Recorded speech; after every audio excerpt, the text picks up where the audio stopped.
When one would argue, everything you know is in your mind,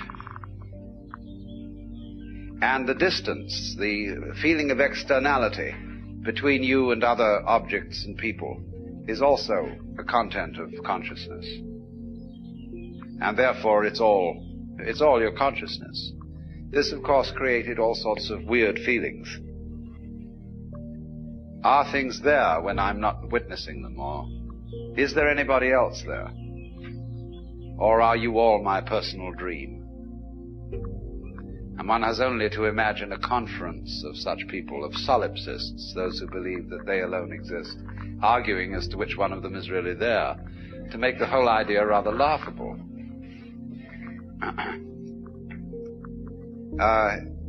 And furthermore, there seemed to be no clarity in such philosophical thinking as to what the term mind or consciousness meant. It had long associations with the miasmic and the gaseous by way of images. Mind and soul and spirit were always vague and formless. And matter, by contrast, was very rugged, craggly.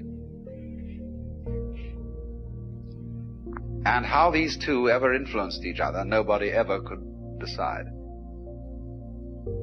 Because all properly behaved ghosts walk straight through brick walls without disturbing either the bricks or the ghost. And so how can a mind incarnate in a material body move that body in any way? This was always a puzzle. So people began to think that the differentiation between mind and matter was of no use. Because actually what happens in making such a differentiation is that you impoverish both sides of it. When you try to think of matter as mindless, or mind as immaterial, you get a kind of a mess on both sides. It's the same way when you get a mystic who's not a bit of a sensualist, and a sensualist is no whit of a mystic. Such a sensualist is boring. Such a mystic is a fanatic. Too spiritual. It's the same when we divide the medical profession from the priesthood. Both are losers. Not just because they lose their so-called opposite half. But the problem is when you separate a doctor from a priest,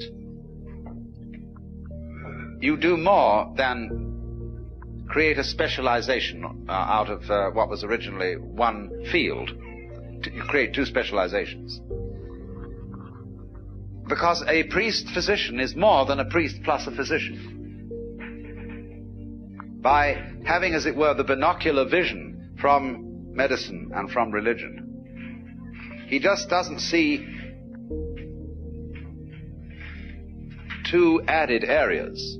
He sees the area in 3 dimensions as a result of this combination. Well, in a similar way, when we have the concepts of mind and matter working separately, both are impoverished. Mind becomes vague, kind of gas, psychic gas, and matter becomes mere stuff. But you see, what has enabled us to make a transition is, first of all, above all, I would say, 2 sciences, biology and neurology. Because through biology, and to some extent physics, the method of physics has shown us that the idea that man can be an objective observer of an external world that is not himself, so that, as it were, he can stand back from it and look at it and say, what is out there? We see that this cannot be done. We can approximately do it, but we cannot really and fully do it for 2 reasons. One, the most important reason, is that the biologist will show us very clearly There is no way of definitively separating a human organism from its external environment. The two are a single field of behavior. And then, furthermore, to observe something, either simply by looking at it, or more so by making experiments, by doing science on it, you alter what you're looking at. You cannot carry out an observation without in some way interfering with what you observe. It is this that we try when we're watching, say, the habits of birds, to be sure that the birds don't notice us, that we're watching. To watch something, it must not know you're looking. And of course, what you ultimately want to do is to be able to watch yourself without knowing that you're looking. Then you can really catch yourself not on your best behavior and see yourself as you really are. But this can never be done.